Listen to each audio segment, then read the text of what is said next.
தமிழ் உறவுகளே, வாழ்வில் திருப்பங்களை உண்டாக்கும் திருமூலநாதர் கோவில் தான் இன்னைக்கு நம்ம இந்த பதிவில் பார்க்க போறோம். கோவிலின் முகப்பு தோற்றம் இப்படிதான் இருக்கும் பார்க்கறதுக்கு. இப்ப நம்ம கோவிலுக்குள்ள போகலாம். இங்க கொடிமரம், பலிபீடம் தரிசனம் பண்ணிக்கலாம். இங்குள்ள நந்தி தேவர் தலையை சற்று சாய்த்தபடி இருப்பார். பக்தர்களின் குறையை கேட்குமாறு செவி சாய்த்தபடி இருப்பார். இங்க நம்ம விநாயகரை தரிசனம் பண்ணிக்கலாம். கோவிலின் தெற்கு சுற்றில் பெரிய சிவலிங்கம் மேற்கு பார்த்தபடி இருக்கும்.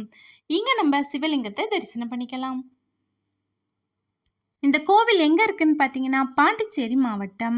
புதுச்சேரியிலிருந்து கடலூர் செல்லக்கூடிய சாலையில் சுமார் 20 கிலோமீட்டர் தொலைவில் பாகூர்ல தான் இன்னைக்கு நம்ம பார்க்க வந்த ஸ்ரீ வேதநாயகி சமேத மூலநாதர் திருக்கோவில் இருக்கு. நர்தன விநாயகருக்கு கீழே அர்த்த மண்டப சுவரில் நாட்டிய மங்கைகளின் சிற்பம் ரொம்பவே அழகா இருக்கு. சிற்பங்கள் ஒவ்வொன்றும் கலைநயத்துடன் இருக்கு பார்க்கறதுக்கு. 1400 ஆண்டுகள் மிக பழமை வாய்ந்த கோவில். கோவில் கிழக்கு பார்த்து அமைந்துள்ளது. கோவிலின் தெற்கு சுவரில் தட்சிணாமூர்த்தி இருக்காரு. இங்க நம்ம தட்சிணாமூர்த்தியை தரிசனம் பண்ணிக்கலாம்.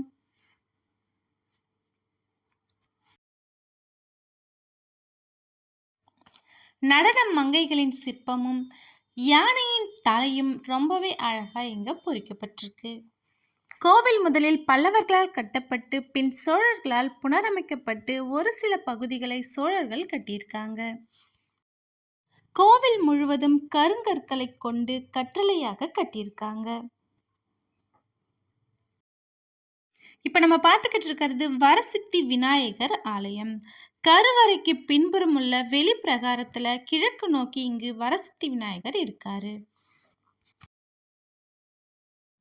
கோஷ்ட சுவரில் தெற்கே இங்க திருமால் இருக்காரு. இங்க நம்ம திருமாலை தரிசனம் பண்ணிக்கலாம்.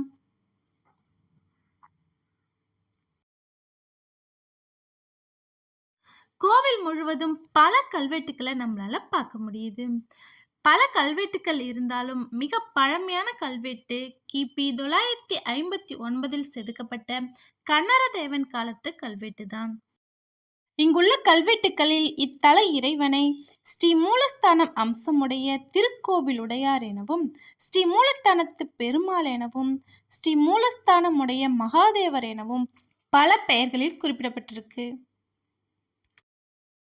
சோழர் காலத்தைச் சேர்ந்த 11 கல்வெட்டுகளும் இந்த கோவில்ல இருக்கு. இங்குள்ள கல்வெட்டுகளில் இந்த ஊரின் பெயர் வாகூர் என்றும் குறிப்பிடப்பட்டிருக்கு. அது காலப்போக்கில் மருவி பாகூர் என்றும் அழைக்கப்பட்டு வருது. ஏற்கனவே நம்ம தெற்கு சுற்றில் பெரிய சிவலிங்கம் பார்த்தோம்ல, அதே போல வடக்கு சுற்றில் பெரிய சிவலிங்கம் கிழக்கு நோக்கி இருக்கு. திருசோபனமுடையார் சன்னதி. இங்க நம்ம திருசோபனமுடையாரை தரிசனம் பண்ணிக்கலாம். தேவகோஷ்டத்துக்கு கீழே வெவ்வேறு பல சிற்பங்கள் இருக்குங்க. ஒவ்வொரு சிற்பங்களும் பார்க்கறதுக்கு அவ்வளவு அழகா இருக்கு. இசைக்கருவிகள் வாசிக்கும் இசை கலைஞர்கள், நடன மங்கைகள், யானையின் தலைகள் இருக்கு. இங்க நம்ம பிரம்மாவை தரிசனம் பண்ணிக்கலாம்.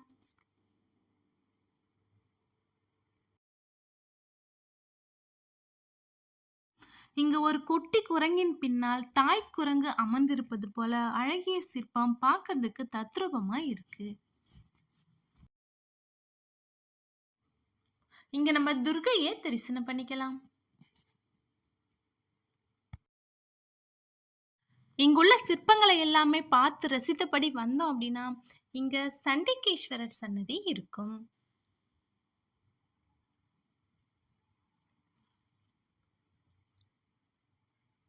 இங்க நம்ம சண்டிகேஸ்வரரை தரிசனம் பண்ணிக்கலாம். இப்ப நம்ம பார்த்துக்கிட்டு இருக்கிறது முருகன் சன்னதி. இங்க முருகப்பெருமான் ஸ்ரீ வள்ளி தெய்வானையுடன் இருக்காரு. தரிசனம் பண்ணிக்கலாம். ஆலயத்தின் ஸ்தல விருட்சம் வன்னிமரம். ஏற்கனவே நம்ம திருசோபனமுடையார் சன்னதி பார்த்தோம்ல, அங்கிருந்து இடதுபுறம் தான் வன்னிமரம் அமைந்துள்ளது.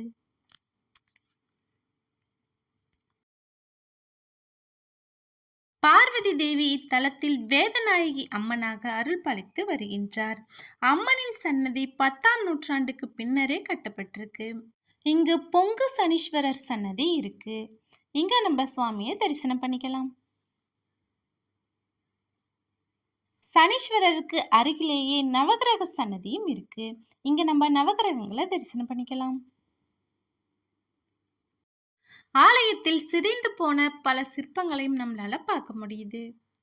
இங்க வேதநாயகி அம்மன் நின்ற கோலத்தில் காட்சி தருகின்றார். இங்க நம்ம அம்பால தரிசனம் பண்ணிக்கலாம்.